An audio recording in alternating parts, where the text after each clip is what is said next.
3.125, right foot step, left foot slide. 3.125, left foot step, right foot slide. 3.125, right foot step, left foot slide.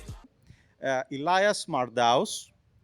He's doing community and coding and things like that at Infinity Hash. He was going to tell us in a bit what Infinity Hash is, but first I want to say how I see it. Okay, how I see this this company. Because last night he was telling me, oh, we do this, we do that, but I'm a marketing guy. We need to boil it down for idiots. So we need to make it understandable by everybody. Okay, so it's something like what we were talking about before, but that was regular hosted mining, and we will debate the virtues of that in the panel later. But Infinity Hash is a great service, and it's about getting investment into a mining company, but without the hassle. That's it. That's it. But that's in very short. In more words, we have Elias here to tell us. Yep. Hello. It's yours. Okay. Well, thank you. Thank you for coming. And apart from this, I'll probably just start with our story, how Infinity Hash came to light as a project. And we did hosted mining since 2017, 2018. So where people buy their own miners and they can send them to us, and we host them for a set electricity price. And I don't know if any one of you still remembers the S17 series of miners. So this was basically a miner where we had many repairs because of the build quality, and then we said, okay, long term we don't see, at least for us as a smaller company, we don't see the colocation mining or the hosted mining business as a business model, or we see problems with it. And this is when the idea for doing something like cloud mining came. But our big problem was, or still is, that all the cloud mining projects, not all of them, but many of the cloud mining projects are not profitable for the users. And they have timed contracts, so you buy a cloud mining contract, and a few weeks later, or a few months later, or 1 year later, the contracts end, and you don't get any Bitcoin anymore. The big problem with that is that there's seldom a cloud mining contract that performs better than if you just bought Bitcoin. And this was the same for our own test product that we did. So we wanted to combine the good things of colocation mining or hosting for people with the good parts of cloud mining, which is the ease of access and the ease of use, basically. So we said, okay, let's put everything into one project, and we only add transparency, full transparency for the user, and make it a community project, because otherwise people will rightly say there's still a centralized company that is controlling everything, because somebody has to buy energy and electricity. And they will say it's a scam, basically. So we said we go full transparency. We do everything by community vote. That is a bigger decision. And then we started developing, and this was 9 months ago. We started with a batch of 20 watts miner M50, and with a small property and energy connection. And then we basically started developing our dashboard for easy user access, and started expanding our mining farm. And so I would just go over how the product itself works and what we learned doing it. And then at the end, I would show you a video of our mining farm right now. So you can make yourself a picture because it's a bit different than the. Can you hear me properly? Okay, sorry, not used to it. It's a bit different than the usual mining farms you see in public pictures from bigger mining companies, because we go on full efficiency for the community, and it's not the bling bling mining farm, basically the clean one. So how does the product work? It's basically users can buy a share of the project, and we take the money as a company transparently that the users pay in, so mostly in Bitcoin. We also still offer fiat payment systems, and we take the money and buy new miners from it. We buy transformers from it. We buy other infrastructure from it, and we pay a few employees from it. That's what we do with the money that's coming in. And the user gets a share, and we call them Infinity Hash shares. And this shares, like, it's a bit like in a stock listed company, just that it's an unregistered security, basically. So it's like you buy a stock from a mining company, and you get parts of the profits. The only difference is that we take all the mining rewards that we get daily from the mining pool. We're currently at VIBTC. We take all the rewards, deduct the electricity cost, send the electricity cost onto a public electricity wallet in USDT, so everyone can see how much was actually used and that we don't take too much money for the electricity. And all the rest is split in half, and 50% is sent to a public reinvestment wallet, and the other 50% is paid out to users directly on a daily basis in our dashboard, and they can withdraw whenever they want. So I will go into the reinvest wallet in a second, but what users actually get, when our community members actually get when they buy Infinity Hash shares, is they buy a share and they get daily Bitcoin rewards. So it's not directly like Bitcoin that you have a store of value. It's really strong in the direction of the cash flow product, but with extremely high risk. So this is, I have to mention it for everyone that maybe wants to get into it. The risk compared to Bitcoin is sky high because we have a company behind it that could go down. You have to trust us that we don't scam you, basically, and there's lots of other risks, like the electricity provider stopping to sell to us, other stuff like that, which we are trying to minimize over time and improve. But I wanted to mention this. So it's really much a cash flow product that brings people from the fiat world also into Bitcoin, and they start learning about Bitcoin and earning Bitcoin on a daily basis. So as I just said, the profit from the mining farm is split into halves on a daily basis. And one half is paid out to the users, and the other half is put into a reinvest wallet. And we use this money to buy new miners, add them to the mining pool, and the next day the profit for all existing users or holders of the shares increases.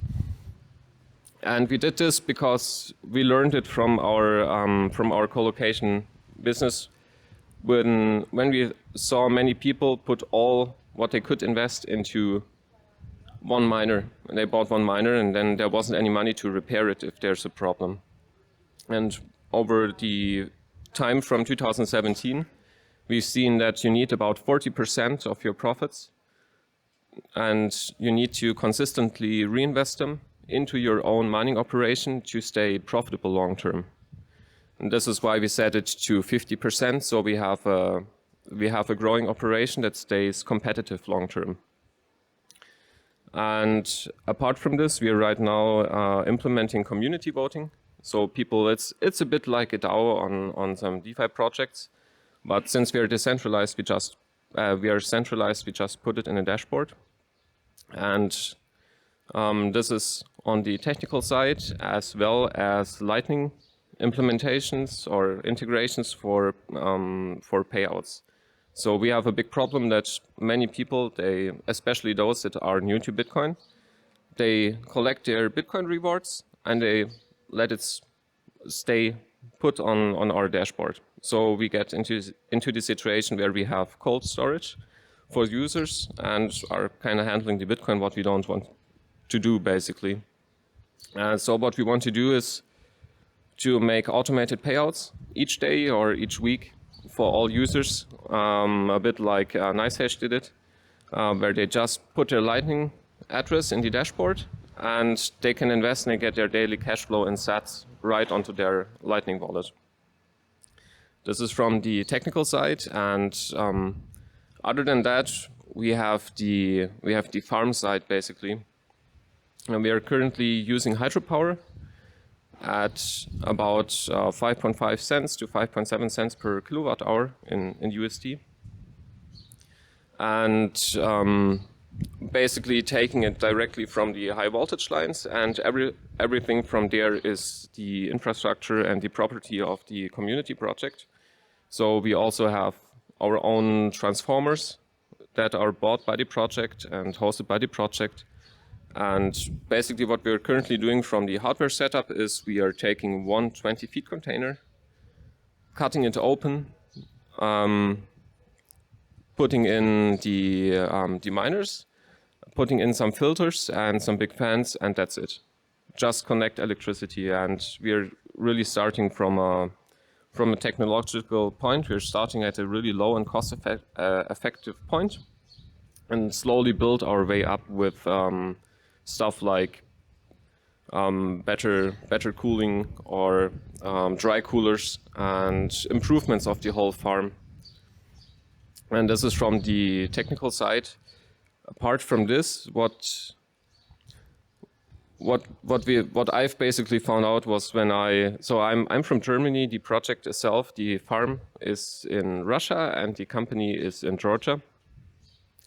And what I found out when I went over to, because I'm more on the programming side, was that there's so many risks when building a mining farm, even on the farm itself, and that it has to be like a big process to look at all the points that go into even building one container, like risk of fire, risk of basically electricity, of overheating, and also of employees not stepping on some cable and getting health problems from it. And if we expand this, we have one big risk with such a project that we want to remove in the future, and this is that we have currently only one farm in one country. So what we are now doing is we are actively looking to reduce risk and spread the project to three different countries, basically. So new miners that are coming are currently still put into the Russian mining farm, and then we are looking at Ethiopia or some other place that gives us stable electricity. And we will also keep everything in containers, which was a big learning from one other mining farm that we have to move now. Because with containers, if you have everything in containers, it's a bit more expensive than to put it in an old building, if available. But if there's a problem with the local government, you take the container, put it on a truck, and drive somewhere else, basically, if it's possible. So if you have 3 mining facilities that you own for one project, you basically, if one mining facility is shut down by a government, you have only lost 30%. But if you also have a 90% chance to take your containers and drive them to another country, now you have the risk, if one is shut down, of only 3% for the whole project. So from a statistical standpoint. And this is why we've built everything in containers. The funny thing, like the first thing you see, is that this is not the squeaky clean mining facility that you're used to from before the China ban and these sci-fi data centers, basically, that they were building there. This is very down to earth. Like Elias said, it's all about efficiency. It's all about, obviously the miners are squeaky clean themselves, right? They're shiny, completely, but they are doing it like pleb style, let's say, focusing on the actual proof of work so that they can deliver the actual goods instead of touring you around, I don't know, like some US facility that might look nice for the investors and the shareholders and things like that. Okay, it's about the kind of shareholders who care about the actual sats that they earn through this. Yeah, so the question was, why do we have our public energy and reinvest wallet on Tron Explorer with USDT being saved? So why we do that is for the electricity side, because we have to pay the electricity in fiat locally. So if normally we pay electricity every 2 weeks, and this way, if Bitcoin goes down, we don't get into problems, basically. So this is just a safety mechanism for us to put it there. And the reinvest wallet is also in USDT, and this is mainly because we have a lot of people that are using, like from the middle of Europe, that are using bank transfer for paying still. So they see the site, they are interested in Bitcoin, they are interested in passive income or in some cash flow product, but they don't know how to use Bitcoin. So they pay in via wire transfer or debit card or something like that. And 1 month later, they are suddenly using Bitcoin. So we don't do KYC, but we still know what one email address is doing, basically. So this is actively converting like fiat people into Bitcoiners a bit, because they are not forced to use it, but they have something they can use it with and have more interest in it.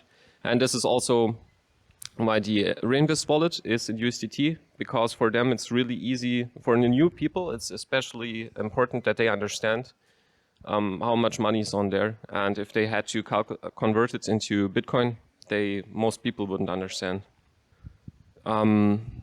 Yes, the shares can be sold. So we had a bit of a problem, and we solved it with a community marketplace. The problem was that we have to, if the prices for hardware go up, the share value also has to go up from the price we sell new shares for. Otherwise, this happened with other projects. Otherwise, you buy like early investors buy when the hardware is really cheap, and then the hardware gets more expensive and new people come in and they invest the same amount but get more hash rate than what you could as a project currently buy for them. So it's basically, it either steals from hash rate from old investors or it steals hash rate from new investors, depending on if the hardware price goes up or down. So we tried a different model, and this is also changeable by community vote. So if there's a really good idea in the community, we present it to the community if it's economically viable. And the share price is basically, currently we say we want a long-term project. So we want about 30% return on investment per year. And the price is so that if you buy one share now, it would yield you with the last daily rewards about 30% per year. Or in 3 years, you get your whole investment back. So this is how we do the pricing, and if the returns would be higher, we increase the price so that it's 30% again. And those are shares that are sold new. So those are new shares that are created, and we use the money to buy new hardware with it. And then there's the community marketplace, where everyone can take their shares, put them up for sale, input their own price, like a limit order, basically. And this currently still runs on USDT. Bitcoin will be added too. And but we currently have a 20% fee that will be removed in the next days on the community marketplace, because some people were basically using our affiliate system. We have an affiliate system that is not taking the money from the users, but we pay it on top to grow the project faster. And some users were doing multiple accounts and using the community marketplace. So we spoke with the community and decided to put a 20% fee on it for a few days until we found a solution for it.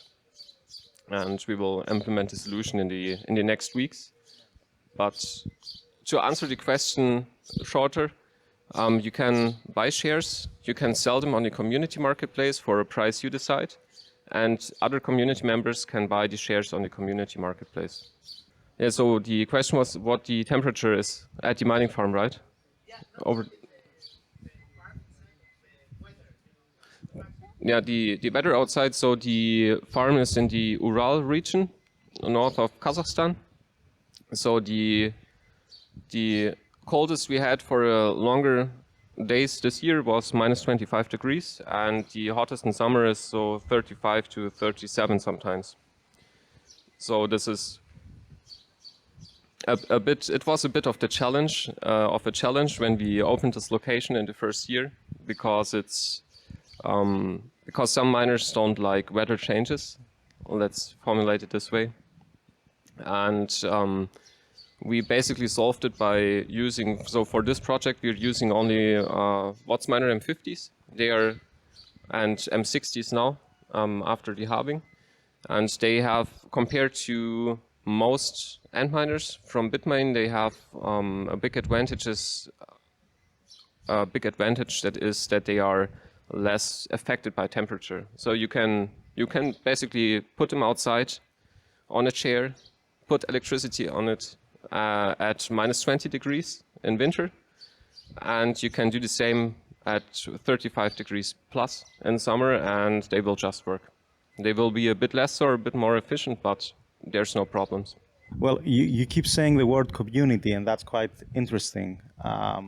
You listen to the feedback from the community, right? And also, I joined the Telegram group, and it's how many languages? 3 languages, I think: German, English, Russian. And what's it about? How active is the community? And what's the feedback? And what's the sentiment? Yeah. So basically, apart from paying out the rewards, every feature that is in our dashboard, every change we did, and every new option we added was from community input. So we say to the community, we are doing the hardware, we are doing the mining, here's your daily rewards. Everything else is talking with the community and then implementing their suggestions, basically. And this, what we've seen from this is that it's for the people that are in the community, it's really their project. Because there's some people that wanted to have, for example, a reward split. So a few percent of the Bitcoin they receive is automatically converted to USDT. So they have some stable USDT they can sell for fiat to pay their taxes. If they have to pay income taxes on their mining. And this was coming from the community. So we implemented the reward split. Now some people use it. And this is basically what we mean by community. And also we, in the Telegram group and on Twitter and soon maybe on more channels, we are showing, so all the employees at the mining farm, they have a camera or they have their phone. And if they do something interesting, they make a photo of it and we post it on Telegram and publicly. Or they make a video of it, how they install new miners, or if we had a bird flying into a transformer, the bird was grilled, the transformer was down, everything was offline basically. And they basically, not of the bird, but they made pictures of the accident and how they fixed it. And this is what we also want to keep doing moving forward. So everyone that puts some Bitcoin in it actually sees what his money is doing. And it's not just some dashboard where you put in money and get out money and have no idea what is happening in the background. So, yeah. Transparency, that's the thing. That we can see the Explorer. I'll get to you. You can see the Explorer, right? I logged into my dashboard and I can see the power, what you're spending on. I can basically see your USDT wallet on the Tron Explorer because, okay, they are using that one for automation, for reasons that Elias said before. so that people have a way to measure it. Unfortunately, we're not at the Bitcoin standard yet, so we can't price everything in fiat in our mind, in sats, sorry, in our mind, and we have to use fiat. So everything's transparent, what you're doing, what you're plugging in. It's so funny because they were building the infrastructure from the containers so that it's not on plain ground, and they're putting crushed rocks and all these things. And they were showing all the guys laying down the foundation and cutting the door and things like that. Okay, you don't actually have to do this, but it's very good to see that that's where your money is going, and this is the company that's behind it, and these things. Yeah, so the first question was regarding if you have a long-term contract with the government in the region, right? So basically the company there is, everything is legal and it's officially a mining farm. It's not like some data center and then it's all miners. It's like, and the property where it's on is owned by us, and everything is except for owned by the company managing the community project, and everything except for the high voltage line that comes in is also infrastructure owned by the project. And we, at the location of the farm right now, we have a big advantage, which is that there's more hydropower available than is used, and if we look at the industry build-up around it, this will not change in the next 3 years probably, in our estimation, or 3 to 10 years maybe. So the electricity is really stable, and the situation, security, and let's say relations to the government in the region is also really, really stable, and it's a long-term thing. Because what they are hoping is that we get big enough to put down hydro containers and use the heat to put it into the local heating system for the city. So they have, I don't know the word in English, but it's like warm water that is pushed around through pipes and directly heats the houses and big buildings there. So this is what we are working towards with the local government. The other question was no KYC, but what about transparency when making withdrawals, right? Probably, and deposits. Yeah. So currently we only have a non-KYC policy that's currently led to our bank account being under investigation. So we are setting up a new company for everything to get user inflows, and people that have a company in the crypto space probably know the game a bit or work with it. Half the people here. Yeah. Have the company And in the crypto space or Bitcoin, yeah. So, but we, apart from doing no KYC, we do no IP logging. So we don't want any information about users. They have an email address and a password.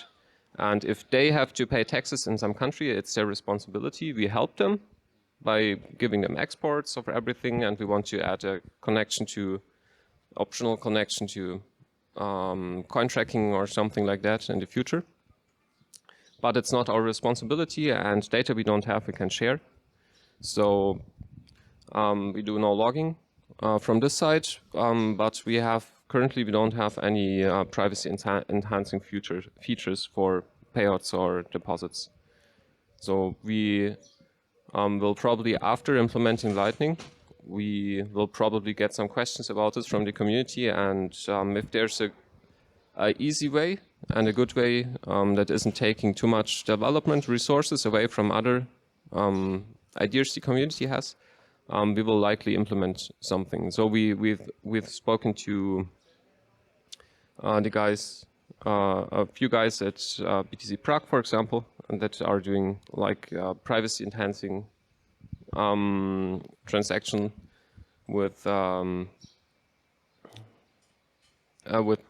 Wasabi wallet guys. No, I get it again, and some others. But we haven't found a solution that doesn't have like another counterparty risk with it again so far. So if there's something easy, we will implement it, and till then, its normal Bitcoin transactions. Okay, so we do have a partnership. You can use the referral code Love is Bitcoin. We're using it everywhere. What do you get with that? It's basically we add 10% bonus shares, where we also add the money to the pool and buy new miners. And this way you can test it out with very little money, but you can also put in a bit more to actually see the effect. And I would suggest not testing first, but first looking at the history in our update channel if you're interested. So you can make yourself a good picture of how the mining farm works and how it looks. And I want to repeat, it's a high risk cash flow product with counterparty risk. So it's sadly it's not decentralized. And yep, basically thanks to Georgie, I was able to speak here today, and he's also supporting us to make the project more known, because we had no online presence before, and so thank you very much for having us. Yeah, don't worry. We'll make some more noise because don't leave yet. Okay, one final question. Okay, I want to buy my shares. I've already bought shares, obviously. I want to buy shares. I want to keep them. Will you be around in 20 years? And what's your business plan? You kind of just started talking about it, but yeah, build on that. So. We hope. Our plan is to be around in 20 years. Of course, we can't promise it, but our plan is to make the project as decentralized as possible, also from a company perspective, to have multiple locations in multiple nationalities. So we're currently, just from the stats, we're currently at about 30 petahashes in the first location. And our first plan is to have like 3 100 petahash locations for end of this year, somewhere next year, with all the planning and everything involved, and to make it a long-term thing, basically. But of course, we can promise to be around in 20 years. We don't know what will happen with Bitcoin, or how people will like mining with all the energy use and everything. But that's the long-term plan, and also to, as we've seeing now with the halving, the energy reuse of the heat that's coming from miners gets more important every day, because everyone is hunting for cheap electricity, and we already see now before the halving in the last half year, we would have had a competitive advantage to other miners if we already had hydro and could use the heat that's coming out of it to basically sell the heat for heating and bring down the energy price this way. And at least what we think is that this will be more and more important in the future, and it will be more important faster than many people think, because if you look globally, you have places like Paraguay or places like Ethiopia and we see them a bit like it's places where there's a lot of cheap energy available, and then everyone goes there, and it's all used up, basically. So I don't want to say they're full, but Paraguay is probably full right now regarding places for mining. And so if everything is full, especially in the countries that had a lot of energy available, it now becomes a game of being competitive regarding the reuse of the waste energy, basically, or the reuse of the heat, and also using waste energy for powering the miners ourselves. And I think the next 1 to 2 years will be really interesting regarding this topic. One final thing from what you said. I think this will help with like public perception also, because when your home is heated from the local mining farm, Okay, and some FUD article comes out and says, "Oh, Bitcoin miners are wasteful, but you're nice and warm, and it's a cheap warmth, okay, and the cost is very low."